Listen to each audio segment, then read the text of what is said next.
5 বছরে যা হবে এই আসনের জন্য, এই সদর আসনে আমি প্রধানমন্ত্রী। বাজেট গুলো সরকার দেবে, ওটা তো দেবে আমির হামজার হাতে, এটা কি কোনো ফেরেস্তার হাতে দেবে? আর ফেরেস্তারা কি বলে, আর মানুষ নাচে যে না করে দিস, সে কি তার বাবার টাকা নিয়ে এসে করবে? এই পাগলামি গুলো আর বিশ্বাস করা যাবে না। এই 5 বছরে যা হবে এই আসনের জন্য, এই সদর আসনে আমি প্রধানমন্ত্রী। আমরা তোমাদের ওই সব রাশেদ খান না যে তোমাদের জুতা টানবো একটা সচিব পোস্টের বিনিময়ে। আমরা সেই নুরুল হক নূর না, যেই হলো গণ অভ্যুত্থানকে বিক্রি করে যায় একটা প্রতিমন্ত্রীর কাছে। আমরা হলাম শহীদ উসমান হাদির উত্তরসূরি, যারা জান দিবে চড়াই দিবে না বাংলাদেশে। এনসিপির একজন ছাগলচোর পাটোয়ারি আছে না, জনাব আসিফ নজরুল স্যারের মেয়ের ছাগল চুরি করেছিল, এটা কি মিথ্যা? দেখেন না গণমাধ্যমে? এই ছাগলচোর পাটোয়ারি এখন বড় বড় কথা বলছে। যার হয়তো এমনিতে নিজের যোগ্যতায় একটা কেরানির চাকরি পাওয়ার কথা না, সে এখন রাজনৈতিক সচিব পদমর্যাদায় বিশেষ সহকারী হয়ে বসে আছে। এবার অথচ এই বিএনপি দলের অসংখ্য বঞ্চিত নেতাকর্মী, নির্যাতিত নেতাকর্মী আপনার প্রধানমন্ত্রীর ধারে কাছেও ঘেঁচতে পারেন, তাদেরকে প্রধানমন্ত্রী গাড়ির আগে পিছিয়ে দৌড়াতে হয়। জামাত শিবির 16 বছর গুপ্ত ছিল, আবার প্রয়োজনে গুপ্ত করে দেব, এই হুঙ্কার দিয়েছে রাশেদ খান। এই রাশেদ খান কোন খুঁটার জুড়ে এই হুঙ্কার দেয় বাংলাদেশে? তারেক রহমান সাহেবকে অনুরোধ করবো, দেরিতে হলো আপনার আশেপাশে যারা আছে তাদেরকে চিহ্নিত করেন, যাদেরকে তিনি কর্মকর্তা হিসেবে পদায়ন করেছেন এবং আমাদের ট্যাক্সের টাকা থেকে বেতন দেওয়া হচ্ছে, তাদের বাবের পরিচয় নাই, মায়ের পরিচয় নাই, অথচ জাতীয় নেতাদের সম্বন্ধে বক্তব্য রাখছে। একটা মানুষ যখন মুখ খুলে তখন বোঝা যায় তার মাকে ছিল তার বাপ। আমির হামজার বিরুদ্ধে অতি রাজনীতি করতে যে ভিপি নূরের দল, পুরো দল কঠিন পরিস্থিতিতে পড়েছে। এমনকি ভিপি নূর নিজেই তার খাওয়া দাওয়া ঘুম সব নষ্ট হয়ে গেছে। ভিপি নূরের প্রতিমন্ত্রিত্ব থাকে কিনা সেটা এখন প্রশ্নের মুখে পড়েছে। আগামী 5 বছরের জন্য নিজেকে কুষ্টিয়া সদর আসনের প্রধানমন্ত্রী হিসেবে উল্লেখ করেছেন মুফতি মোহাম্মদ আমির হামজা।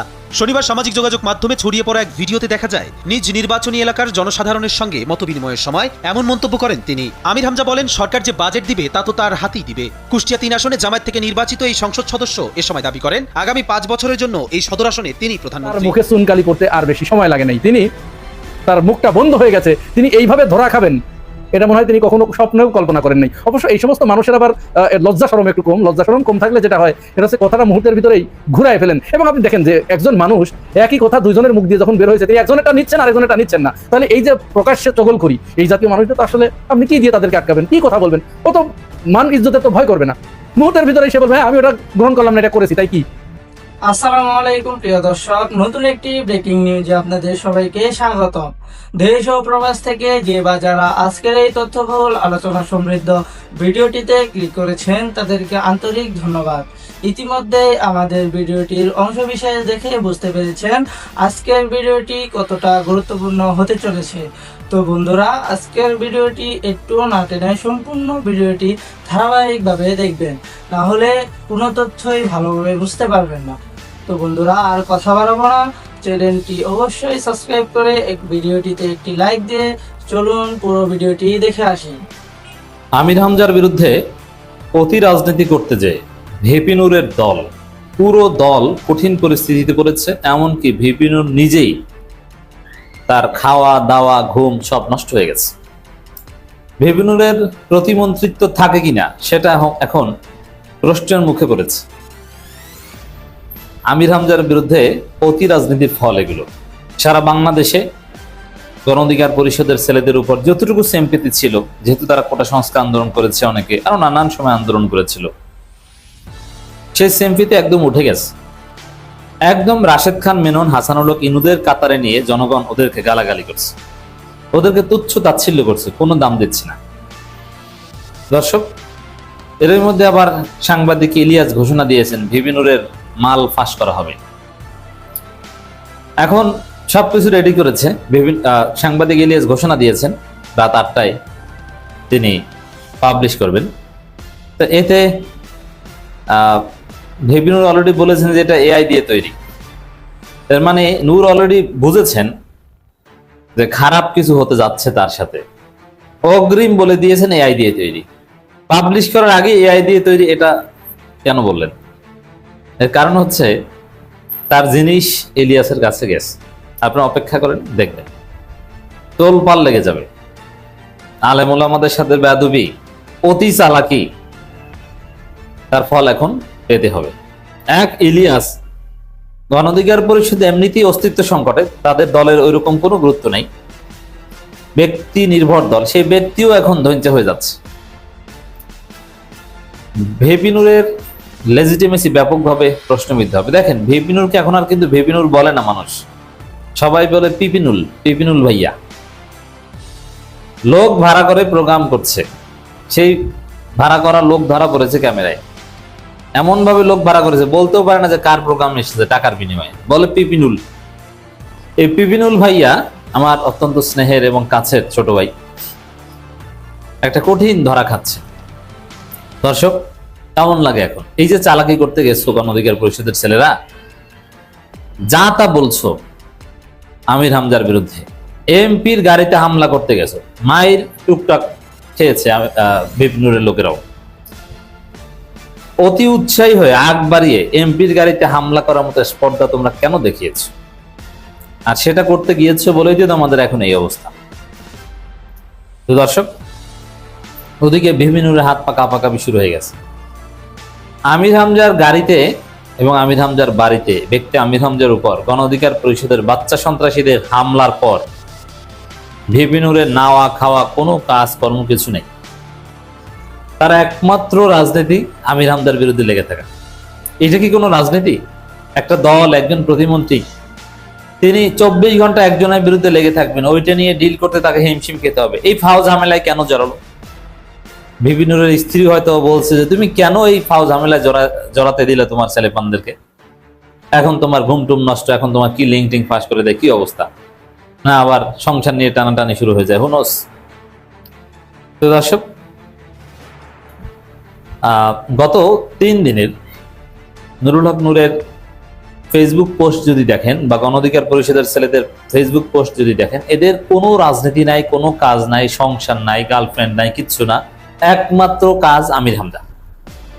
আমির হামজাকে নিয়ে পড়ে আছে। একজন প্রতিমন্ত্রী, তার 24 ঘন্টার কাজ আমির হামজাকে ডিল করা। আমির হামজা কি করলো, কাউকে ধরেছে কিনা, আবার জামাতের লোকজন নাকি হামলাকারীদের বাড়ির আশেপাশে মহড়া দেয়, কখন ধরে রাস্তাঘাটে পিটায় বলা যায় না, আবার এই বলে সেই বলে এক একটা নিয়ে আসে। এর মধ্যে আবার ইলিয়াস খেলা ঘুরিয়ে দিয়েছে। তো দর্শক, ইলিয়াস কি ফাঁস করে আমরা দেখার অপেক্ষায়, পুরো জাতি অধীর আগ্রহে অপেক্ষা করছে। বিভিন্ন লিখেছেন আওয়ামী লীগ তো জামাতকে নিষিদ্ধ করেই গেছে, বিএনপি যদি জামাতের দিক থেকে মুখ ফিরিয়ে নেয় জামাত রাজনীতি করতে পারবে, প্রশ্ন ছুড়ে দিয়েছে। বিভিন্নকে আমি মেধাবী রাজনীতিবিদ মনে করি, কিন্তু এটা তো বাচ্চা সুলভ এবং শিশু সুলভ মূর্খর মতো একটা প্রশ্ন। আরে আওয়ামী লীগ জামাত শিবির নিষিদ্ধ করে তো আওয়ামী লীগ পালিয়েছে, এখন বিএনপি যদি জামাতের দিকে মুখ ফিরিয়ে নেয়, এটা বোঝে না যে বিএনপি তাহলে রাজনীতি করবে কাকে নিয়ে, নাম্বার 1। দ্বিতীয় হচ্ছে, জামাতকে নিষিদ্ধ করলে পালাতে হয়, তাহলে বিএনপির কি পালানোর শখ জেগেছে? তাহলে এই কথা বলে কি জন্য?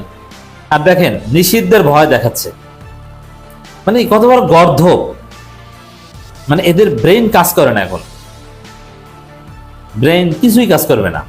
ইলিয়াস একদম খেয়ে দিবে।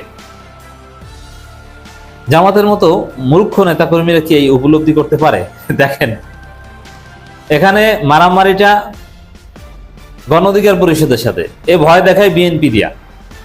আরে বিএনপি তো তোমাকে 2 দিন পর লাঠি দিয়ে সরিয়ে দিবে, এটা কি তুমি জানো? তুমি নিজে বিএনপির বিরুদ্ধে রাজনীতি করেছো না, তারেক রহমানকে কটূক্তি করেছো না, পরিবারতন্ত্রের বিরুদ্ধে বলেছো না, এখন আসছো বাবা বিএনপি দিয়ে ভয় দেখাতে। আর বিএনপি কি এত বোকা যে জামাত নিষিদ্ধ করে তারা নিজেরাও আবার পালাবে? নিষিদ্ধের ফল কি, এটা তো আওয়ামী লীগ দেখেছে। জামাত শিবিরে অতি উৎসাহী কর্মীরা যতই লাফালাফি করুক, জামাত কখনো এদেশের কোনো মেইন স্ট্রিম রাজনৈতিক দল হয়ে উঠতে পারবে না। দেখেন, গাধামির একটা লিমিট থাকে। প্রধান বিরোধী দল যাদের প্রায় 80+ আসন সংসদে, তারা নাকি মেইন স্ট্রিম না, এরা মেইন স্ট্রিমের সংজ্ঞা শেখাতে এসছে। হলো কিছু, এর মানে এদের মাথা ঠিক নেই, এদের ব্রেইন ঠিকভাবে কাজ করছে না, অবস্থা খারাপ। আবার কিছু ভাড়াটিয়া লোকজনকে নিয়ে, কিছু নারীদের দিয়ে ঝাড়ু মিছিল করিয়েছে। যে ঝাড়ু মিছিল কারা করেছে? ওদের সংসার টিকবে না, লিখে রাখেন, এদের অনেকের সংসার টিকবে না। ওরা 200 টাকা 250 টাকার বিনিময়ে ঝাড়ু মিছিল করতে গেছে, ওদের প্রত্যেকের কপালে জিল্লতি আছে। তো দর্শক, আবার আওয়ামী লীগের মতো জামাতের নব্য ফেসিবাদকে হটাতে হবে। ক্ষমতা ছাড়া কেউ ফেসিস্ট হতে পারে না। জামাতকে বলছে নব্য ফেসিস্ট। মানে আসলে জামাত কি মেন স্ট্রিম না, আবার এরা নাকি নব্য ফেসিস্ট। এদের মাথা টাথাই ঠিক নেই, কোনো কিছুতেই এদের কথাবার্তা আচার আচরণের ভারসাম্য নেই। দর্শক আবার লিখছে, কুষ্টিয়া জামাত নেতা আমির হামজা নাকি তার গুন্ডা বাহিনীর লোক দিয়ে গণ অধিকার পরিষদের নেতাকর্মীদের হুমকি দিচ্ছে, বাড়ির আশেপাশে টহল দিয়ে ভয় দেখায়। আমরা টহল দেওয়া শুরু করলে এলাকা থেকে কিন্তু জামাত শিবির নাই হয়ে যাবে। দেখেন, এমন কোন থ্রেট দিতে হয় না যেটা নিয়ে মানুষ হাসাহাসি করে, তাহলে তার থ্রেটের কোনো ভ্যালু থাকে না। ভিপি নুরের যে থ্রেট, এটা মানে এটা ভিপি নুরের এটা ভেরিফাইড আইডি না, এটা কে লেখে? আসলে নূর নিজেই লেখে, আমরা জানতে পেরেছি। কিন্তু লেখার এর চাইতে রাশেদের লেখার মধ্যে একটা গার্ডস আছে। কি হাস্যকর কথাবার্তা লেখে যে জামাত শিবির নাই হয়ে যাবে। আওয়ামী লীগ সর্বশক্তি দিয়ে চেষ্টা করে জামাতকে নাই করতে পারলো না, আর ভিপিনুরের দল, পিপিনুল ভাইয়ার দল জামাত শিবিরকে নাই করে দেবে। এক কথায় যদি বলি, এক আমির হামজার বিরুদ্ধে লাগতে যে গণ অধিকার পরিষদের মাথা খারাপ হয়ে গেছে, অবস্থা 12টা বেজে যাচ্ছে। প্রিয় দর্শক, আজ এই পর্যন্তই ছিল আমাদের বিস্তারিত তথ্যবহুল আলোচনা সমৃদ্ধ ভিডিওটি। আশা করি আপনাদের কাছে অনেক ভালো লেগেছে এবং অনেক গুরুত্বপূর্ণ তথ্য পেয়েছেন। এরকম তথ্য পেতে হলে অবশ্যই আমার চ্যানেলটি সাবস্ক্রাইব করে বেল আইকনটি বাজিয়ে দিতে হবে। তো প্রিয় দর্শক, আজ এই পর্যন্তই বিদায় নিচ্ছি। আপনারা ভালো থাকবেন, সুস্থ থাকবেন। আল্লাহ হাফেজ।